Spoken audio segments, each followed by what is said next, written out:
তো নমস্কার বন্ধুরা, আবারও চলে আসলাম নতুন একটি ওয়েদার আপডেট নিয়ে। এই মুহূর্তে আবহাওয়ার সবথেকে গুরুত্বপূর্ণ আপডেট, ইতিমধ্যেই কিন্তু ঘূর্ণিঝড় ফেঞ্চার বঙ্গোপসাগরে তৈরি হয়ে গিয়েছে এবং যার জেরে কিন্তু বাংলায় একটা প্রভাব পড়ার সম্ভাবনা থাকছে। তো এই ঘূর্ণিঝড় ফেঞ্চার বাংলায় কতটা প্রভাব পড়ায়, কতটা পরিমাণে বৃষ্টি হওয়ার সম্ভাবনা থাকছে, বিস্তারিত কিছু তুলে ধরবো এই ভিডিওর মাধ্যমে। অবশ্যই ভিডিওটিকে সম্পূর্ণ দেখে যাবেন। তো চলুন ভিডিওটিকে শুরু করা যাক। তো বন্ধুরা, আমরা একদম প্রথম দিকে চলে আসবো, মানে আজ 24 তারিখ। আজকে আমরা যদি দেখি তো বন্ধুরা দেখুন, ইতিমধ্যে কিন্তু ঘূর্ণিঝড় ফেঞ্চার রয়েছে শ্রীলঙ্কার দিকটাতে, ঠিক আছে। তো এই মুহূর্তে যদি আমরা একটু গতিবেগটা দেখে নিই বন্ধুরা, দেখুন এই মুহূর্তে গতিবেগ উঠে আসছে প্রায় 54 কিলোমিটার প্রতি ঘন্টায়। তো সময়টাকে আমরা একটু প্লে করে দেবো এবং দেখে নেবো এই ঘূর্ণিঝড়টি কোথায় আছড়ে পড়ার চান্স রয়েছে। চলুন সময়টাকে একটু যদি প্লে করে দিই তো আমরা দেখে নেব। তো দেখুন বন্ধুরা, ঘূর্ণিঝড়টি কিন্তু আস্তে আস্তে মধ্য বঙ্গোপসাগরতে হয়ে কিন্তু শ্রীলঙ্কার দিকে যাচ্ছে এবং এই মুহূর্তে আমরা যে গতিবেগটা দেখি প্রায় 60 কিলোমিটার কিন্তু প্রতি ঘন্টা একটা উঠে গিয়েছে। এবং এই ঘূর্ণিঝড় ফেঞ্চালের জেরে কিন্তু শ্রীলঙ্কা, মাদুরাই, পাদুচেরি এই অঞ্চলে কিন্তু একটা প্রচুর একটা প্রভাব পড়বে। তো আমরা মঙ্গলবার যদি ভোর রাতে দেখে নিই বন্ধুরা, দেখুন মঙ্গলবার ভোর রাতে কতটা গতি বেড়েছে। তো আমরা দেখতে পাচ্ছি যে মঙ্গলবার ভোর রাতে আমরা গতি দেখতে পাচ্ছি প্রায় 64 কিলোমিটার কিন্তু একটা গতি দেখতে পাচ্ছি। তো এটা কিন্তু আমরা দেখছি জিএফএস মডেল থেকে এবং বায়ুর ঝাপটা মোড থেকে কিন্তু এটা আমরা আপনাদেরকে দেখাচ্ছি। তো দেখতে থাকুন পরবর্তী সময় এটা কী হয়, কোথায় আছড়ে পড়ে, কোথায় কতটা পরিমাণে বৃষ্টি হয়। তো বন্ধুরা দেখুন, এটা কিন্তু আস্তে আস্তে এই তামিলনাড়ু সাইডের দিকে যাচ্ছে, মানে এই উপকূলবর্তী অঞ্চলের দিকে কিন্তু এটা আস্তে আস্তে যাচ্ছে এবং যত কিন্তু সময় এগাচ্ছে তত কিন্তু এর শক্তি আরও সঞ্চয় করছে, আরও শক্তিশালী হচ্ছে। বিশেষ করে এই তামিলনাড়ু, চেন্নাই, পাদুচেরি, বিজয়ওয়াড়া, মাদুরাই এই সাইডে কিন্তু একটা ব্যাপক পরিমাণে একটা প্রভাব পড়তে পারে এবং প্রচুর বৃষ্টি হওয়ার সম্ভাবনা থাকছে। তো বাংলায় কতটা প্রভাব পড়বে সেটাও আমরা একটু দেখিয়ে দেবো। তো দেখতে থাকুন ভিডিওটি সম্পূর্ণ। এবং এই মুহূর্তে যদি আমরা একটু গতিবেগটা দেখে নিই বন্ধুরা, দেখুন গতিবেগটা কোথায় উঠেছে। তো আমরা দেখতে পাচ্ছি গতিবেগ এই মুহূর্তে কিন্তু 85 কিলোমিটার কিন্তু উঠে গেছে। আমরা দেখছি এটা বুধবার 27 তারিখে কিন্তু গতিবেগ থাকবে প্রায় 85 কিলোমিটারে, কিন্তু প্রায় 90 কিন্তু চলে যাবে। দেখুন বন্ধুরা, প্রায় 90 এর কাছাকাছি আমরা দেখতে পাচ্ছি।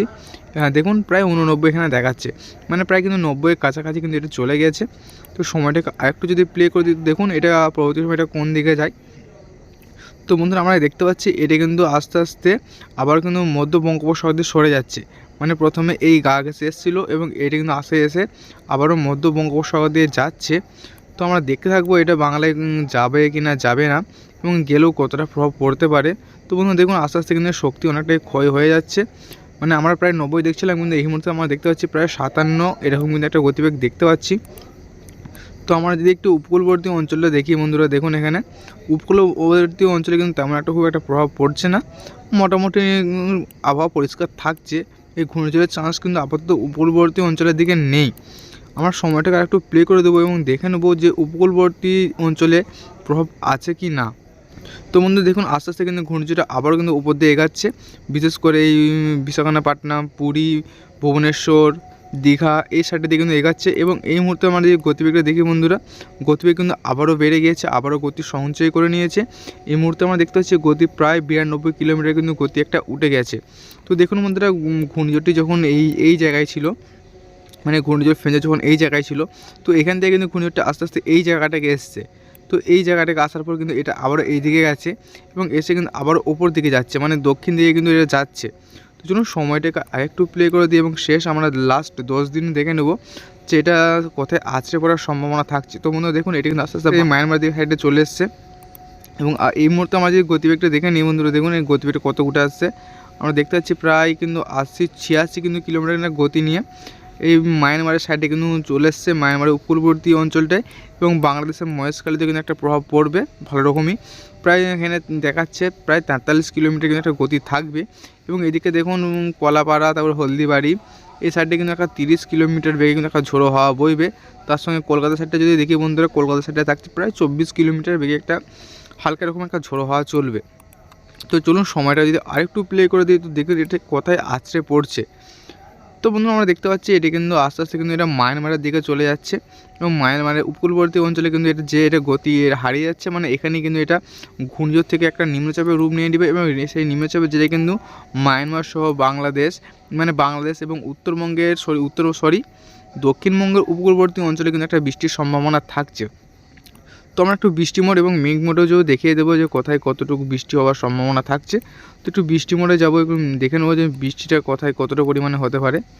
তো আমরা যদি মঙ্গলবার মানে 3 তারিখ 3 ডিসেম্বর যদি দেখি আমরা, তো দেখুন মায়ানমার সাইডে কিন্তু একটা বৃষ্টির সম্ভাবনা থাকছে। এবং আমরা যদি সোমবারটা দেখি বন্ধুরা, দেখুন সোমবার এখানে দেখাচ্ছে মায়ানমারের যে উপকূলবর্তী অঞ্চলে সেখানে কিন্তু একটা প্রচুর পরিমাণে বৃষ্টির সম্ভাবনা থাকছে, প্রায় 80 মিলিমিটার পর্যন্ত একটা বৃষ্টির সম্ভাবনা থাকছে। এবং যদি রবিবারটা দেখি বন্ধুরা, দেখুন রবিবারেও থাকছে কিন্তু উত্তরবঙ্গে এই দক্ষিণবঙ্গ এবং বাংলাদেশের উপকূলবর্তী অঞ্চলে কিন্তু একটা বৃষ্টির সম্ভাবনা থাকছে। বিশেষ করে হলদিবাড়ি কিন্তু একটা ব্যাপক পরিমাণে বৃষ্টির সম্ভাবনা থাকছে, এবং হলদিবাড়ি, কলাপাড়া, এদিকে চট্টগ্রাম, বরিশাল, খুলনা, তারপর এদিকে থাকছে গোসাবা, জয়নগর, বারুইপুর, এইদিকে থাকছে কলকাতা 2-1টি অঞ্চল, এবং এদিকে সাতক্ষীরা, মঙ্গলা, শ্যামনগর, এই অঞ্চলগুলিতে একটা ব্যাপক রকম বৃষ্টির সম্ভাবনা থাকছে। তো সবথেকে ভারী থেকে অতি ভারী বৃষ্টি হবে কলাপাড়ার এই অঞ্চলটাতে। তাছাড়া আমরা যদি এর সর্বোচ্চ বৃষ্টিটা দেখে নিই কত মিলিমিটার পর্যন্ত বৃষ্টি হতে পারে, তো বন্ধুরা আমরা দেখতে পাচ্ছি এখানে প্রায় 83 মিলিমিটার পর্যন্ত একটা বৃষ্টির সম্ভাবনা থাকছে। এবং এই মায়ানমারের উপকূল সাইডে কিন্তু একটা চলবে অতি ভারী থেকে অতি ভারী বৃষ্টি, তার সঙ্গে বঙ্গোপসাগরে থাকছে একটা ভারী থেকে অতি ভারী বৃষ্টির সম্ভাবনা। এটা 1 ডিসেম্বরে। আমরা যে 30 নভেম্বরটা দেখে নিই বন্ধুরা, দেখুন 30 নভেম্বরটা যদি আমরা দেখে নিই, তো 30 নভেম্বর উপকূলবর্তী অঞ্চলে কিন্তু একটা বৃষ্টি চলবে, বিশেষ করে হলদিবাড়ি, কলাপাড়া, এইদিকে তো এই যে মহেশখালী, ঠিক আছে। তো এই অঞ্চলগুলি বৃষ্টি চলবে এবং বঙ্গোপসাগরে থাকছে ব্যাপক পরিমাণে বৃষ্টির সম্ভাবনা। এবং 29 তারিখটা যদি আমরা দেখি বন্ধুরা, 29 তারিখ কিন্তু একটা এই উপকূলবর্তী অঞ্চলে বৃষ্টির সম্ভাবনা থাকছে, ভারী থেকে অতি ভারী বৃষ্টি হবে মহেশখালী এবং মায়ানমারের এই উপকূলবর্তী অঞ্চলটাতে। দেখুন এখানে প্রায় 54 মিলিমিটার পর্যন্ত বৃষ্টির সম্ভাবনা থাকছে। এবং বৃহস্পতিবারটা যদি আমরা দেখি বন্ধুরা, দেখুন বৃহস্পতিবার আমরা এখানে দেখতে পাচ্ছি যে এই মায়ানমার সাইডে কিন্তু বৃষ্টিটা থাকছে, এখানেও কিন্তু প্রায় 83 থেকে 85 মিলিমিটার পর্যন্ত বৃষ্টির সম্ভাবনা থাকছে। তাছাড়া এদিকে কলাপাড়া এবং এদিকে কুমিল্লা, ঢাকা, এদিকে থেকে এই অঞ্চলগুলিতে কিন্তু একটা ব্যাপক পরিমাণে বৃষ্টির সম্ভাবনা থাকছে। এবং এই সাইডটা যদি আমরা দেখি বন্ধুরা, মহেশখালীও থাকছে একটা হালকা রকম বা মাঝারি রকম বৃষ্টির সম্ভাবনা। যদি আমরা 27 তারিখে দেখে নিই, 27 তারিখ বুধবার, তো দেখুন 27 তারিখ বুধবার কিন্তু আর কোনো রকম বৃষ্টির সম্ভাবনা নেই উত্তরবঙ্গ, দক্ষিণবঙ্গ সহ বাংলাদেশের একাধিক অঞ্চলে। শুধুমাত্র বৃষ্টি চলবে বঙ্গোপসাগরের এই সাইডে শ্রীলঙ্কার দিকটাতে। একটু দেখিয়ে দেবো, দেখুন শ্রীলঙ্কাতেও 2-1টি অঞ্চলে বৃষ্টি চলবে, তার সঙ্গে এদিকে পাদুচেরি, চেন্নাই, নাল্লোর, বিজয়ওয়াড়া এই অঞ্চলগুলিতে কিন্তু একটা বৃষ্টি চলবে হালকা রকম। তো সবথেকে ভারী থেকে অতি ভারী বৃষ্টি হবে বঙ্গোপসাগরের মধ্যে। একটু দেখিয়ে দেবো কত মিলিমিটার, এখানে প্রায় আমার দেখতে পাচ্ছি 80 থেকে 82 মিলিমিটার পর্যন্ত বৃষ্টির সম্ভাবনা থাকছে 27 তারিখ বুধবার। এবং মঙ্গলবারটা যদি দেখে নিই বন্ধুরা, মঙ্গলবারে বৃষ্টির সম্ভাবনা থাকছে শ্রীলঙ্কার সাইডটাতে, শ্রীলঙ্কার এই উপকূলবর্তী অঞ্চলটাতে।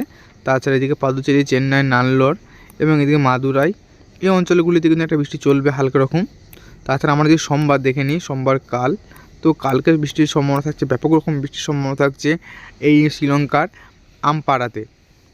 এই অঞ্চলে কিন্তু ব্যাপক পরিমাণে বৃষ্টি চলবে, তার সঙ্গে বঙ্গোপসাগরে থাকছে ভারী থেকে অতি ভারী বৃষ্টির সম্ভাবনা, প্রায় 80 মিলিমিটার পর্যন্ত কিন্তু একটা বৃষ্টির সম্ভাবনা থাকছে বন্ধুরা। এবং আমরা যদি আজ রাতের দিকে দেখে নিই, রাত্রি 12টার দিকে, তো রাত্রি 12টার দিকে কিন্তু থাকছে আমপাড়ার এই অঞ্চলটাতে একটা ব্যাপক রকম বৃষ্টির সম্ভাবনা।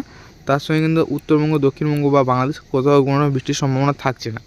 তো একটু মেঘ মরে যে দেখিয়ে দেবো যে কোথায় কতটুকু পরিমাণে মেঘ থাকতে পারে।